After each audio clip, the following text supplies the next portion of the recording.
முஸ்தபா வந்து எப்போவுமே ஒரு டம்மி பீஸாக தான் தமிழ்நாட்டு மக்களும் பார்த்துருக்காங்க. தமிழ்நாடு இஸ்லாமிய மக்களும் அப்படி தான் அவரை வச்சிருக்காங்க. பிழைப்புவாதி, ஒரு சந்தர்ப்பவாதி. அவர் எங்கே போய் ஒட்டிக்கிட்டு இருக்கிறாரோ அவங்களுக்கு பேசுவார். இப்படி தான் இருந்திருப்பாங்களே தவிர அவங்களுக்கு ஒரு நிலையான ஒரு தெளிவான ஒரு பார்வையோ கொள்கையோ அப்படி உள்ள நபர்லாம் கிடையாது.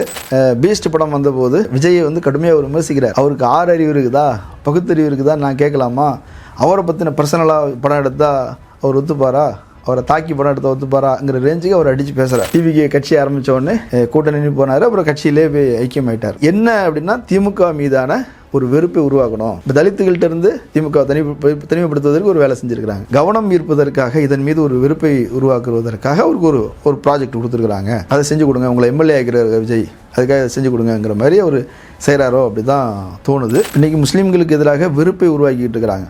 3% இடஒதுக்கீடு ஒரு நீதிபதி நிறுத்தியிருக்கிறார். எதுக்காக? இந்துவாக இருந்து முஸ்லீமாக மாறிய ஒருவர், அவருக்கு இடஒதுக்கீடு உரிமை இருக்குது அப்படின்னு சொல்லி அதை வந்து கேட்க போய் அது 3% இடஒதுக்கீடு ரத்து பண்ணி வச்சுப்போம். இப்போ இதுக்கு எதிராக பேசியிருக்கணும்ல முஸ்தபா. முஸ்லீம்களை தீவிரவாதின்னு சொல்லிட்டாருன்னு ஒரு பொய்யை சொல்லி உட்கார்ந்து அழுகிறார். அதுவும் இப்போது 26 வருஷத்துக்கு முன்னாடி, 28 வருஷத்துக்கு முன்னாடி அவர் ஒரு சம்பவம் நடந்துட்டதாக இன்றைக்கி அழுகிறார். அப்பா அம்மா இருந்தால் கூட அன்னைக்கு அழுவோம், மறுநாள் அழுவோம். நினச்சி பார்த்தா 1 வருஷம் 2 வருஷம் அழுக வரும், அப்புறம் அது மறந்து போயிடும். யாராக இருந்தாலும் சொல்கிறேன். அப்படின்னா அவனுக்கு 28 வருஷம் கழிச்சு அழுக வருது அப்படின்னா இது எவ்வளோ பெரிய போலித்தனம். நேரடியாக தீவிரவாதின்னு படம் எடுத்தார் ஒருத்தர். துப்பாக்கின்னு ஒரு படம். முஸ்லீம்களை ஸ்லீப்பர் செல்லுன்னு சொன்னார். அவர் இந்த மாநிலத்தின் முதலமைச்சராக இருக்கிறார். அவருடைய கட்சியில் இவர் வந்து எம்எல்ஏ இருக்கிறார். இது அசிங்கமாக இல்லை? சமூகத்துக்குள்ளே இப்படியான ஒரு உணர்வை உருவாக்கி வச்சுருக்கோமே. ஒரு மோடி அலை அல்லது வந்து இந்துத்துவ அலை அல்லது பிஜேபி அலை, இஸ்லாமியர்கள் மீதான அவ்வளோ வெறுப்புணர்வு எல்லாம் சேர்ந்து இருந்த நேரத்துலையும் கூட அதுக்கு ஒரு எதிர்ப்புணர்வு இந்த மண்ணில் தொடர்ந்து நீடிக்குது. அதுக்கு ஒரு நீண்ட காலமாக ஒரு 100 வருஷம் பல்வேறு இயக்கங்கள் உழைச்சிருக்கிறாங்களே. இந்த உழைப்பில் எல்லாத்துலேயும் மண்ணொலி போடுற மாதிரி ஒருத்தர் வந்து அயோக்கியத்தனமாக வந்து பேசலாமா? இதை இப்போ கலைஞர் ஆட்சியில் இருக்கிறாரா, இல்லை கலைஞர் இப்போ இருக்கிறாரா? அரண்சை நண்பர்களுக்கு வணக்கம். அரண்சை ஊடகம் சுயேட்சையாக இயங்குவதற்காகவே உருவாக்கப்பட்டது. நாம் செய்கிற வேலை உண்மையிலேயே மக்களுக்காக செய்கிறோம் என்பதை நீங்கள் நம்பினால், வாய்ப்பு இருந்தால் இந்த ரேசர் பே QR கோடுக்குள்ளே நீங்கள் வந்து அதை ஸ்கேன் பண்ணி எங்களுக்கு உங்களால் இயன்றதை விருப்பம் இருந்தால் ஆதரவு தெரிவிக்கலாம். நேயர்களுக்கு வணக்கம். நான் ராகேஷ். இன்றைக்கு நம்மோடு இணைந்திருக்கிறார் ஊடகவியலாளர் மதன் அறிவழகன் அவர்கள். வணக்கம். வணக்கம். மதுரை எம்எல்ஏ வந்து என்ன பேசினாருன்னா, திமுக வந்து இஸ்லாமியர்களை வந்து தீவிரவாதி அப்படின்னு 5 முறை பதிவு பண்ணியிருக்கு, பேசியிருக்கு அப்படின்னு ஒரு குற்றச்சாட்டை வைக்கிறாரு. அது ஒரு பெரிய சர்ச்சையாக மாறுது. 2 பக்கமும் ஒரு மோதலை கிரியேட் பண்ணுற மாதிரி மாறுது.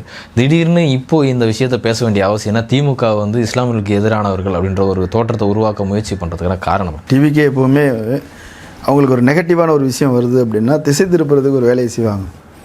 இந்த சட்டமன்றம் மொத்தமாக பார்த்தீங்க அப்படின்னா, ஒன்று அவங்கள மீறி ஒன்று நடந்துகிட்டு இருக்குது, எதிரில் கேள்வி கேட்டுட்டு இருக்கிறாங்க, அவங்கள வந்து கண்ட்ரோல் பண்ண முடியல அப்படின்னா ஒன்று அவங்கள ட்ரிகர் பண்ணுற மாதிரி, ப்ரோவோக் பண்ணுற மாதிரி ஏதாவது பேசி விட்டுருவாங்க. இப்போ ஆதவர்ஜுனா வந்து அவர் ஒன்று சொல்லுவார், நீங்கள் வந்து கக்கூசில் 3 மணி நேரம் இருந்தீங்க, அப்பாவை காணோம், இந்த மாதிரி இந்த ஸ்டைல் ஏதாவது ஒன்று சொன்னோன்னா அவங்க டென்ஷன் ஆகிக்குவாங்க. அவங்க பேசுவாங்க. உடனே பாருங்கள் தளபதி ராவண மவுண்டான்னு ஒரு பாட்டை போட்டு இவங்க ரீல்ஸ் போடுவாங்க. இவ்வளோ தான் இவங்க அரசியல் மொத்தமே இவ்வளோ தான், அப்படி தான் போயிட்டுருக்குது. இதில் முஸ்தபாவும் விதிவிலக்கெல்லாம் இல்லை. எனக்கு தெரிஞ்சு இஸ்லாமிய அமைப்புகள்லேயே ரொம்ப எண்ணிக்கை குறைவான, அநேகமாக அவர் மட்டும்தான் இருப்பார்னு நினைக்கிறதில்ல. அது அவரை கட்சி இணைப்பு விழாவில் நடத்துனாங்க. அதில் அவங்க தெருவில் உள்ள 4-5 பசங்களை பொண்ணுகளை கூட்டு வந்து அவர் இணைச்சார் அப்படின்ற மாதிரி தான் அது இருந்ததை தவிர ஒரு பெரிய செல்வாக்குள்ள தலைவர் கிடையாது. ஆனால் இப்போ ஏன் அது பேசு பொருளாக வேண்டியிருக்குது, ஏன் பேச வேண்டியிருக்குது அப்படின்னா, அவர் இப்போ இன்னைக்கு எம்எல்ஏ, அவர் சட்டமன்றத்தில் அதை வந்து பேசுகிறார். பேசும்போது இன்றைக்கி லைவில் போகுது, எல்லோரும் பார்க்குறாங்க அப்படின்னும் போது தான் அது முக்கியத்துவம் பெறுது. மற்றபடி முஸ்தபா வந்து எப்போவுமே ஒரு டம்மி பீஸாக தான் தமிழ்நாட்டு மக்களும் பார்த்துருக்குறாங்க. இஸ்லாமிய மக்களும், தமிழ்நாடு இஸ்லாமிய மக்களும் அப்படி தான் அவரை வச்சுருக்கிறாங்க. ஏன்னா அவர் வந்து ஒரு பிழைப்புவாதி, ஒரு சந்தர்ப்பவாதி. அவர் எங்கே போய் ஒட்டிக்கிட்டு இருக்கிறாரோ அவங்களுக்கு பேசுவார். இப்படி தான் இருந்திருப்பாங்களே தவிர அவங்களுக்கு ஒரு நிலையான ஒரு தெளிவான ஒரு பார்வையோ கொள்கையோ அப்படி உள்ள நபர்லாம் கிடையாது. இப்போ இன்றைக்கி ட்ரோலாகிற வீடியோ பார்க்குறோம். அதில் வந்து பீஸ்ட் படம் வந்தபோது விஜயை வந்து கடுமையாக விமர்சிக்கிறார். அவருக்கு 6 அறிவு இருக்குதா, பகுத்தறிவு இருக்குதா நான் கேட்கலாமா, அவரை பற்றின பர்சனலாக படம் எடுத்தால் அவர் ஒத்துப்பாரா, அவரை தாக்கி படம் எடுத்தால் ஒத்துப்பாராங்கிற ரேஞ்சுக்கு அவர் அடித்து பேசுகிறார். அதுக்கு பிறகு தான் ஒரு டிவிக்கு கட்சி ஆரம்பித்த உடனே அதில் போய் கூட்டணி போனார். அப்புறம் கட்சியிலே போய் ஐக்கியமாயிட்டார். அப்போது அவருக்கு அங்கீகாரம் கிடைக்கணும், ஒரு பிரபலியம் கிடைக்கணுங்கிறத தாண்டி அவருக்கு வேறு எந்த ஒரு பெரிய லட்சியம்லாம் அவருக்கு ஒன்றும் கிடையாது. சம்பாதிச்சிட்டாரு, சொத்து இருக்குது, இப்போ புகழ் வேணும், பதவி வேணும், அதிகாரம் வேணும். இதுக்கு எங்கனையாவது ஒரு அட்டைப்பூச்சி மாதிரி ஒட்டிக்கிட்டு உயிர் வாழக்கூடிய ஒரு உயிரினம் போல தான் நான் பார்க்குறேன். அதை தாண்டி அவர்கிட்ட வந்து ஒரு பெருசாக ஒரு இது இல்லை. இன்னொன்று 1999 காலகட்டம் இருக்குல்ல, அது இந்திய அரசியலே ரொம்ப முக்கியமான காலகட்டம். முஸ்லீம்களை அவர் தீவிரவாதின்னு மொத்தமாக சொன்னாரா? அப்படி கிடையாது. முஸ்லீம்களை தீவிரவாதின்னு கண்ணோட்டத்தில் அவர் அணுகுனாரா? அப்படியும் கிடையாது. 1999 கோவை குண்டுவெடிப்பு இது போன்ற ஒரு சம்பவம் ஜெயலலிதா ஆட்சி காலத்தில் நடந்திருந்தா என்ன நடந்திருக்கும்? அவங்க மொத்தமாக ஒழிச்சு கட்டியிருப்பாங்க இல்லையா? மொத்த அமைப்பையும் வந்து அட்டாக் பண்ணி பெரிய அளவில் வந்து தாக்குதல் நடத்தியிருந்திருப்பாங்க. ஒரு பெரிய நெகட்டிவிட்டியை உருவாக்கியிருப்பாங்க கண்டிப்பாக. இதுவே பிஜேபி இருந்ததுன்னா இது இன்னும் கர்ண கொடூரமாக அதை வந்து ஒரு குஜராத் படுகொலைக்கு இணையான ஒரு சூழலை வந்து உருவாக்கியிருப்பாங்க. இன்னொரு குஜராத்தை தமிழ்நாடு மாற்றிருப்பாங்க. அப்படி ஒரு சம்பவம் நடந்தது. கோவை குண்டுவெடிப்புங்கிறது அவ்வளோ பெரிய சம்பவம். இந்த சம்பவத்தை அப்போ கோவை குண்டுவெடிப்பு சம்பவம் நடக்குது. அதில் மூளையாக செயல்பட்டவர் வந்து பாட்ஷா அப்படிங்கிறவர். அவர் வந்து அல்லுமா அமைப்பை சேர்ந்தவர். அல்லுமா அமைப்பு தான் அதில் ஈடுபட்டிருக்குது அப்படின்றது நடந்தது. இதில் ஒரு பெரிய ஆச்சரியம் என்னென்னா, அந்த குண்டுவெடிப்பு நடக்கிற அன்னைக்கு பாஷா மேலே சந்தேகம் வந்து விடக்கூடாது என்பதற்காக அவர் கோரிக்கை மனு அதெல்லாம் எடுத்துக்கிட்டு ஒரு டீமை கூப்பிட்டுட்டு அவர் நேர கலைஞர் முதலமைச்சர் அவரை பார்க்குறது அப்பாயின்மெண்ட் வாங்கிட்டு வந்திருக்கிறார். இப்போ சந்தேகம் வருமா அவர் மேலே? வராது. அப்போ வேறு யாரோன்னு தேடி அதுக்கப்புறம் இதாகுது. அதை ஒட்டி ஒரு பெரிய கட்டுப்பாடு இல்லாத அளவுக்கு வந்து பிரச்சனைகள் தீவிரமாக போகுது. இதுக்கு முன்னாடியே அது ஒரு கலவரம் நடந்தது. குண்டுவெடிப்புக்கு முன்னாடி ஒரு கலவரம் நடந்தது. அது வந்து அந்தோணி செல்வராஜ் அப்படின்னு சொல்லி ஒருத்தர் இறந்ததை வச்சு பிஜேபி அதை வந்து ஒரு பிரச்சனையாகுது. எப்படி செல்வராஜ்னு ஒருத்தர் நம்மால் இந்துவை கொண்டுட்டான், முஸ்லீம்களை கொண்டுட்டாங்கன்னு ஒரு மோதலை உருவாக்கி பெரிய கலவரம். அதை கண்ட்ரோலில் வந்து அது பெருசால பரவாகாமல் தமிழ்நாடு முழுக்க பரவாகாமல் அதை தடுத்தது கலைஞர். ஓகே. ஜெயலலிதாவாக இருந்தால் என்ன நடந்திருக்குன்னு நமக்கு தெரியல. அது தூண்டி கூட விட்டுருந்துருக்கலாம், ஆதரித்து கூட இருந்திருக்கலாம். ஏன் அப்படின்னா அவங்க வந்து கர சேவைன்னு ஒன்று செஞ்சாங்க. அதுக்கு வந்து செங்கல் எல்லாம் ஒவ்வொரு கோயிலில் வச்சு நான் கூட அந்த பூஜையெல்லாம் பண்ணியிருக்கிறேன். எங்கள் ஊரில் வந்து செங்கலை வச்சுருவாங்க கோயிலில். தினமும் அதுக்கு பூஜை நடக்கும். அதில் மஞ்சள் குங்குமம் இதெல்லாம் வச்சு அதுக்கப்புறம் மொத்த மக்களையும் அதன் மீது கவனத்தை ஈர்க்க வச்சு அப்படி வந்து அதை செஞ்சாங்க. இப்போ அப்படி போகும்போது கர சேவைக்கு போகக்கூடிய ஆட்களுக்கு பஸ்ஸை இலவசமாக கொடுத்து அனுப்புனது ஜெயலலிதா. ஓகே. பாபர் மசூதி இடிச்சிட்டு ராமர் கோயிலை கட்டணும்னு ஒரு கோரிக்கை பிஜேபி சார்பாக அரசு சார்பாக வரும்போது அங்கே கோயில் கட்டாமல் வேறு எங்கே கோயில் கட்டணும் ராமனுக்கு அப்படின்னு சொன்னது ஜெயலலிதா. அப்படிப்பட்ட ஒரு ஜெயலலிதா இருந்தால் என்ன நடந்திருக்கும்? கலைஞர் அதை பெருசாக போக விடாமல் ஸ்டேட்டில் ரொம்ப சீரியஸாக இருந்தது. எனக்கு இன்னும் பர்சனலாக தெரியும், எங்களுடைய தோழர்கள் பலர் அங்கே இருந்தாங்க. அப்போது வந்து விஸ்வநாதன் அப்படின்னு சொல்லி ஒரு ஐபிஎஸ் அதிகாரி, அவர் தான் வந்து கமிஷனராக இருந்தார். அவர் வந்து எல்லா செயல்பாடுகளையும் முடக்கிட்டார். ஆர்எஸ்எஸ் பிஜேபியோட செயல்பாடுகளையும் முடக்கிட்டார். இத்தனைக்கும் 99க்கு முன்னாடியும் ஆட்சியில் இருந்தது பிஜேபி, 98 to 99 ஆட்சியில் இருந்தது பிஜேபி.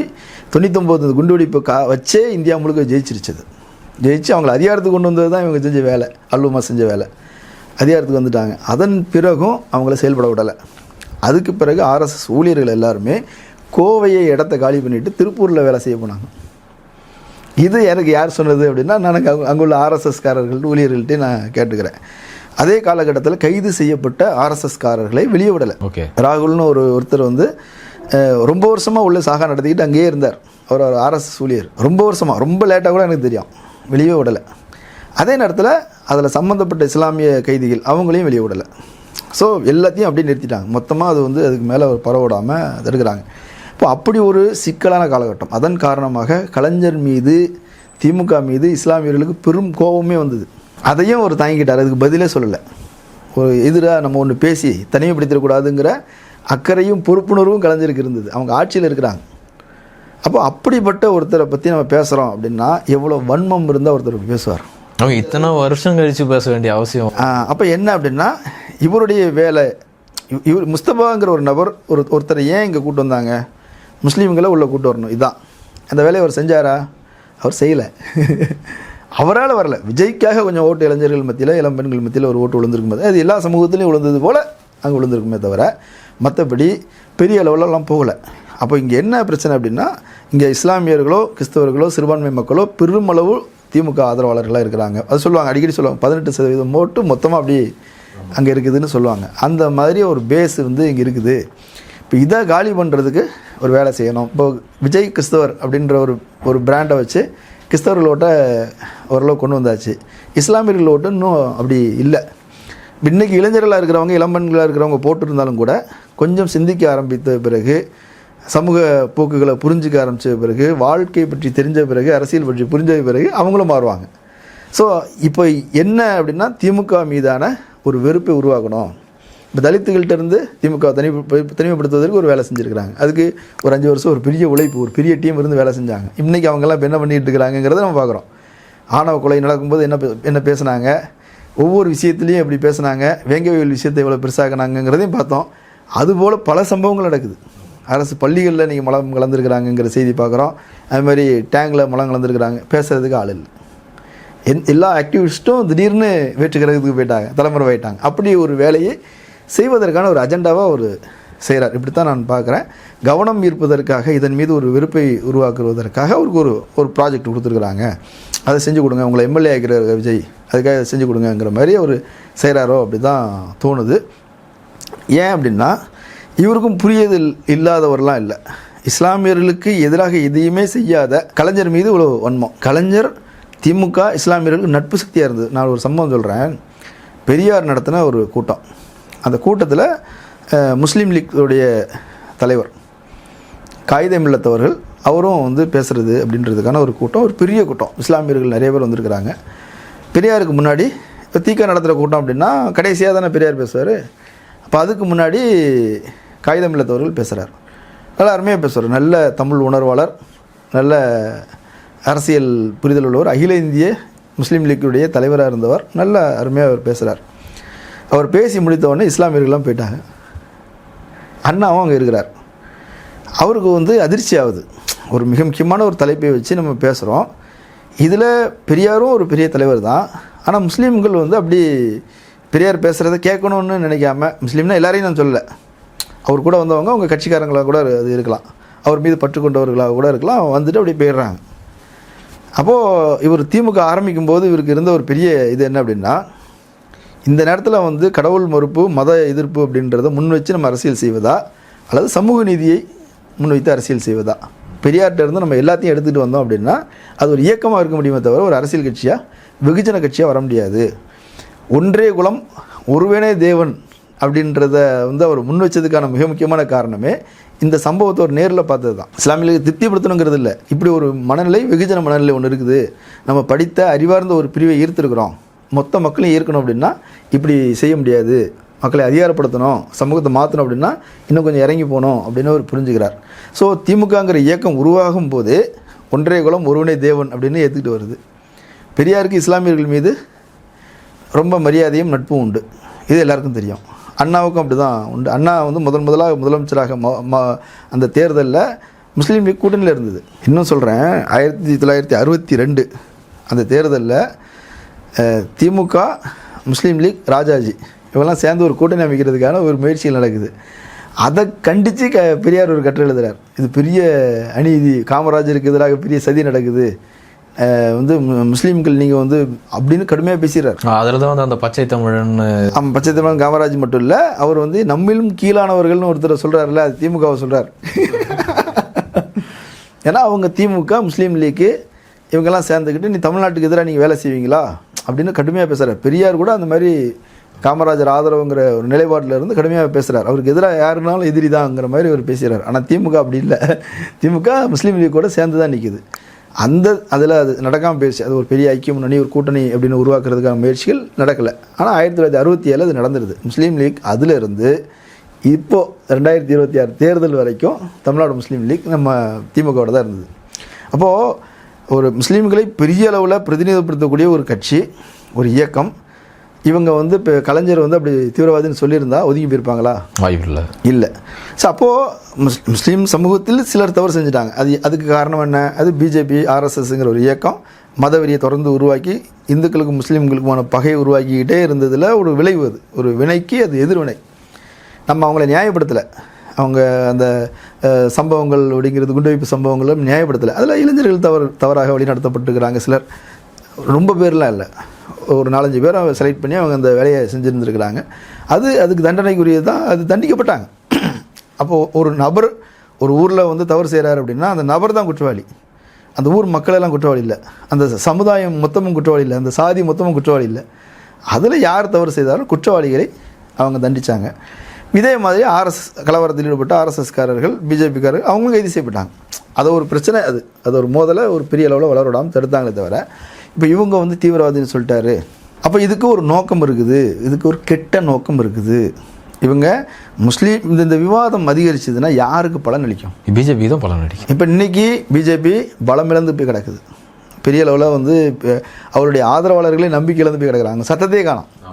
இப்போது அவங்க தலைவரை மாற்றுறதுக்கான முயற்சிகள் நடந்துகிட்டு இருக்குது. அவங்க முக்குளத்தூரை மொத்தமாக கேப்சர் பண்ணிடணும்னு நினச்சிட்டு ஒரு நயனார் நாகேந்திரனை கொண்டு வந்தாங்க. அது செல்ஃப் எடுக்கலை. அவங்களுடைய பெரிய ஓட் பேஸாக இருந்த ஒரு பெரிய பிரிவு வந்து அண்ணாமலை பின்னாடி போயிடுச்சு. 17 லட்சம் பேர் கூட ஜாயின் பண்ணியிருக்கிறாங்க. இது இன்னும் கூட செய்யலாம். இப்போ இந்த நேரத்தில் அவங்களுக்கு உயிர் கொடுக்கறதுக்கான ஒரு வேலையை செய்கிற மாதிரி இருக்குல்ல. இப்போ அந்த கோவை குண்டு வெடிப்பு அந்த விஷயத்தில் எடுத்துக்கிட்டு இப்போ இவங்க ஆரம்பித்தாங்கன்னா முஸ்தபா ஓடி போயிடுவார். நான் சொல்கிறேன், ஆரம்பித்து வச்சு முஸ்தபா ஓடி போயிடுவார். நீங்கள் உட்காந்து பேசுவீங்க, நான் உட்காந்து பேசுவேன் இல்லையா? அதே மாதிரி இப்போ இதுக்கு உடனடியாக பதில் சொன்னார் ஜவஹர்லா, பதில் சொன்னார் தமிமன் அன்சாரி, பதில் சொன்னாங்க. அவங்க ரொம்ப சீரியஸாக சொல்கிறாங்க. இது ஒரு இஸ்லாமிய சமூகத்தை பிரதிநிதிப்படுத்தக்கூடிய ஒரு இயக்கத்திலிருந்து வந்தவர்கள் இது இஸ்லாமிய மக்களுக்கு எவ்வளோ ஆபத்துன்னு பேசுகிறாங்க. முஸ்லீம்களுக்கு வீடு கொடுக்க மாட்டாங்க. 2 இருக்கும். ஒன்று எஸ்சினா வீடு கொடுக்க மாட்டாங்க, முஸ்லீம்னா வீடு கொடுக்க மாட்டாங்க. சிட்டிக்குள்ள இப்படி ஒரு நிலைமை இருந்ததா இல்லையா? இருந்தது. இப்போவும் இஸ்லாமியர்களுக்கு அந்த கஷ்டம் இருக்க தான் இருக்குது. என்னுடைய நண்பர்கள் பலர் சொல்லியிருக்கிறாங்க, தோழர்கள் பலர் சொல்லியிருக்கிறாங்க, வீடு கேட்டால் கொடுக்க மாட்டாங்க அப்படிங்கிற ஒரு பெரிய பிரச்சனை இருந்தது. இவ்வளோ பெரிய நெருக்கடிகளை தாண்டி இன்றைக்கி அந்த பழமையை அந்த அவங்க விருப்பை எல்லாம் மறந்து இன்றைக்கி ஒரு பெரிய மாற்றம் நிகழ்ந்துகிட்டு இருக்குது. இப்போ இதை வந்து ஆரம்பிக்கிறாங்கன்னா எவ்வளோ விஷம் இது. இப்போ எப்படினாலுங்க ஒரு சிறுபான்மை மக்களுக்கும் பெரும்பான்மை மக்களுக்குமான ஒரு முரணை கூர்த்திட்டுவதன் வழியாக யாருக்கு பாதிப்பு வரும்? ஒரு அரசியல் கட்சியாக பிஜேபி பலனடையுது அப்படின்னு கூட வச்சுப்போம். ஒரு சமூகங்கிற வகையில் முஸ்லீம்கள் பாதிக்கப்படுவாங்களா மாட்டாங்களா? கண்டிப்பாக பாதிக்கப்படுவாங்க. இன்றைக்கி முஸ்லீம்களுக்கு எதிராக வெறுப்பை உருவாக்கிட்டு இருக்கிறாங்க. 3% இடஒதுக்கீடு ஒரு நீதிபதி நிறுத்தியிருக்கிறார். எதுக்காக?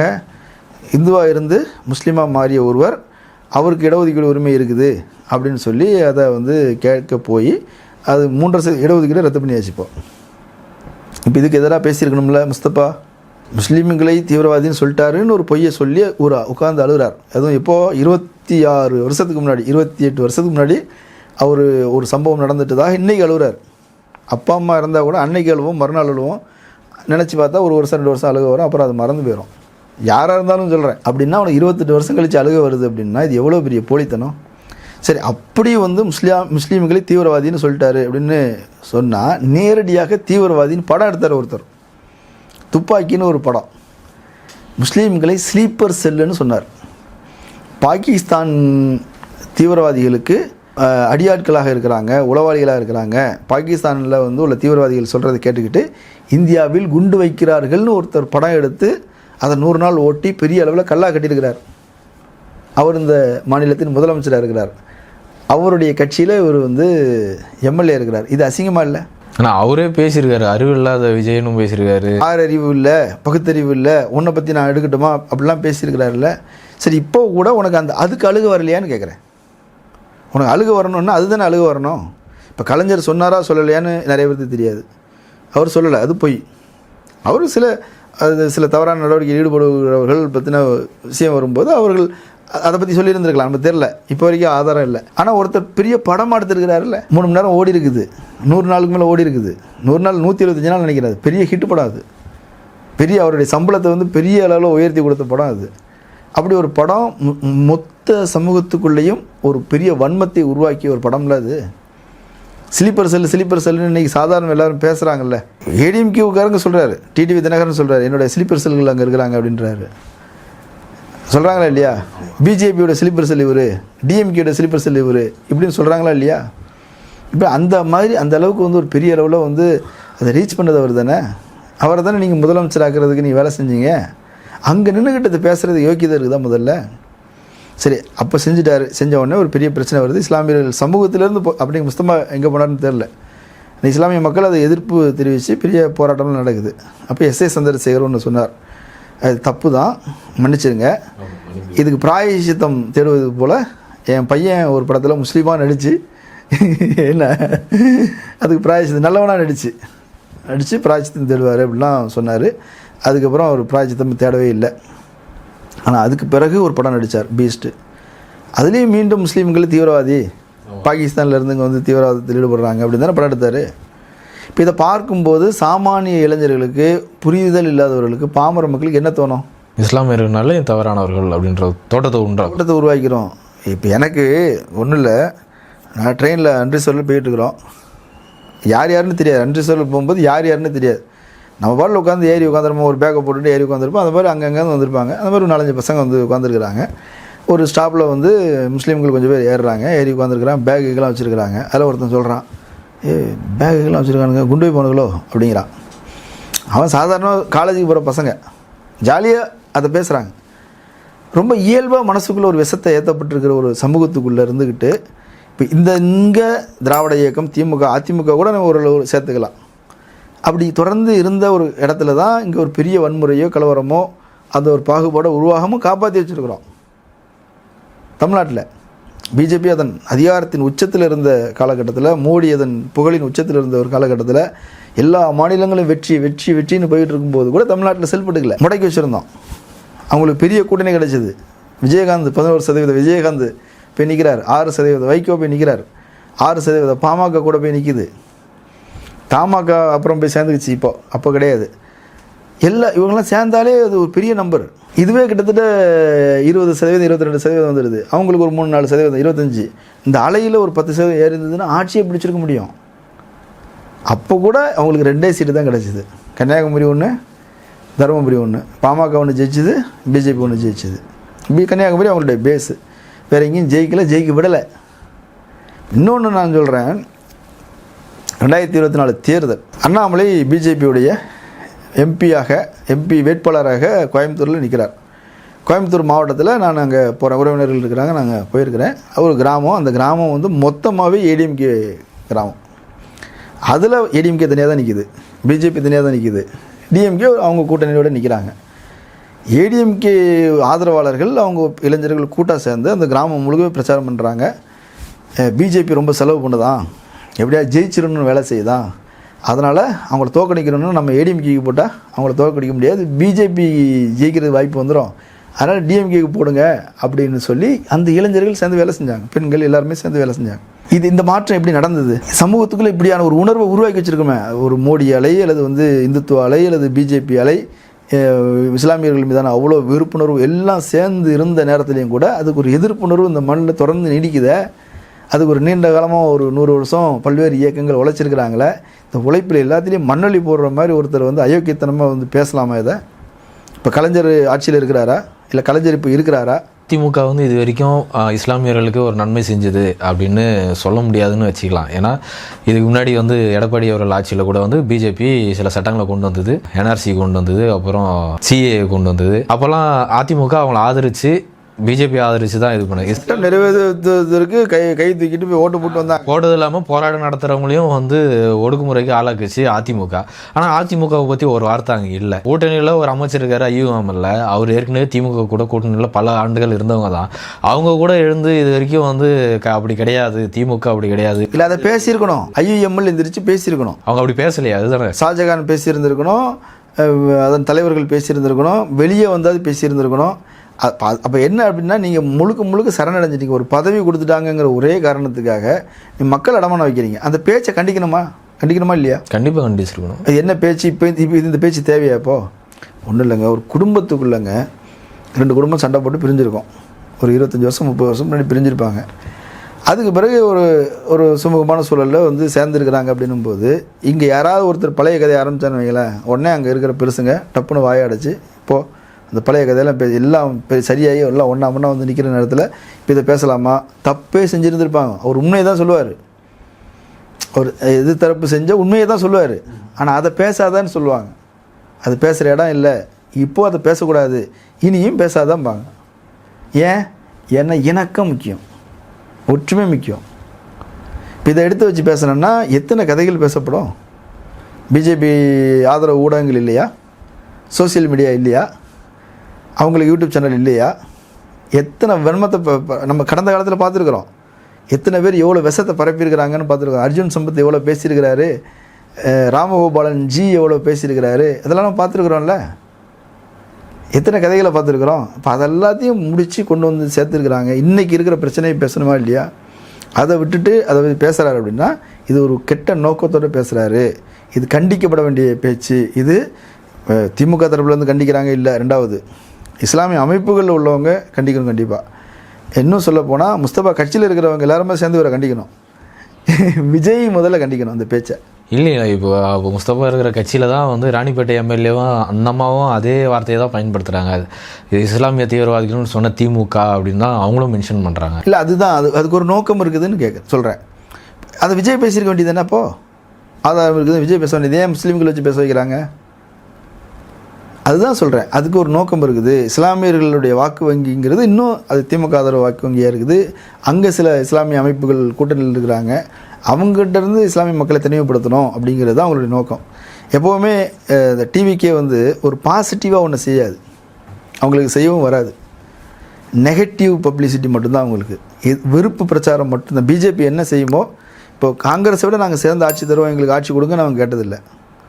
அவங்க என்ன சொல்கிறாங்க, அது மோசம், அது இது அப்படி தீவிரவாதத்தோட தொடர்பு, பாகிஸ்தான் வந்து அப்படி பண்ணிட்டேன் மோசம் மோசம் மோசம் மோசம், அதனால் எங்களுக்கு கொடுங்கன்னு கேட்டாங்க. அதை விட மோசமாயிருச்சு எல்லாம். இப்போ நீங்கள் டிவிக்கே கொண்டு வந்து உட்கார வச்சு இப்போ நாங்கள் பெற்ற பலன் என்னன்னு கேட்குறேன். அவங்க ஒரு கருத்துருவாக்கம் செய்கிறாங்க. இதுதான் பேசப்படணும், பாருங்கள் இதை கொண்டு வாங்க அப்படின்னு. அவங்க தேவையில்லாத குப்பைகளை விற்பனை பண்ணிகிட்டு இருக்கிறாங்க. ஒரு மூத்த பத்திரிகையாளர்கிட்ட பேசிக்கிட்டு இருக்கும்போது இவங்க காற்றை மாசுபடுத்திக்கிட்டு இருக்கிறாங்க அப்படின்னாரு. இவங்க பேசுகிற வார்த்தைகள் எல்லாமே அது வந்து இன்றைக்கி வந்து ஏரில் ஏறிடுச்சு. எது சோசியல் மீடியாவில் ஏறிடுச்சு. அது எல்லாம் காற்றை மாசுபடுத்திக்கிட்டு இருக்குது அப்படின்றார். டிவிக்குங்கிற ஒரு பார்ட்டி மொத்தமாகவே அது வந்து காற்றை மாசுபடுத்தக்கூடிய கட்சி அப்படின்றார். எல்லோடைய காற்றை மட்டும் மாசுபடுத்தலை, எல்லாருடைய சிந்தனையும் மாசுபடுத்திக்கிட்டு இருக்குது.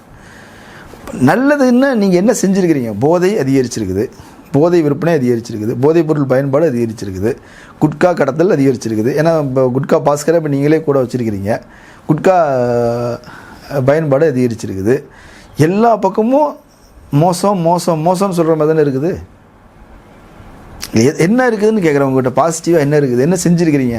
ஏதாவது நம்பிக்கைக்குரிய விஷயம் நடந்திருக்குதா? இது வரைக்கும் அந்த மாதிரி எதுவும் இல்லை. இல்லையே, எல்லாத்துலேயும் ஃபோர்ஜரி. இப்போ நீங்கள் விவசாயிகளுக்கு கடன் தள்ளுபடி பண்ணுவோம் அப்படின்னு சொன்னீங்க. அப்புறம் பார்த்தா வெறும் 50,000 ரூபா இருந்தால் தள்ளுபடி, அப்புறம் 70,000 75,000 ரூபா இருந்தால் தள்ளுபடி. ஏமாற்றிட்டீங்க. 6 சிலிண்டர்னீங்க, சூப்பர் 6 அன்னபூர்ணிலாம் சொன்னீங்க. இப்போ 3 சிலிண்டர்னு சொல்லிட்டீங்க.